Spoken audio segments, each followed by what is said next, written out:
তাহলে আমি যাবো ওই ছেলেটার কাছে। ব্রাহ্মণ বলে নারদ তুমি এক্ষুনি চলে যাও।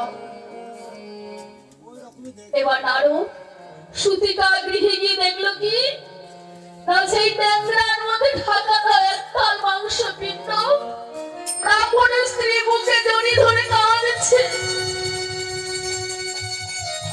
তা দেখুন মা টাকা দেখবি যে আমরা 10 মাস 10 দিন যে গর্ভে ধারণ করেছিলাম কত কষ্ট পেয়েছি কত যন্ত্রণা পেয়েছি।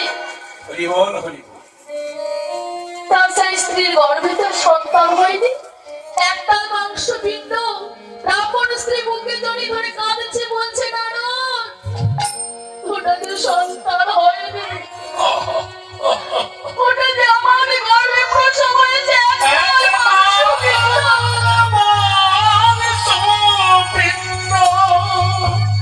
নারদ হচ্ছে হাতি নেই পা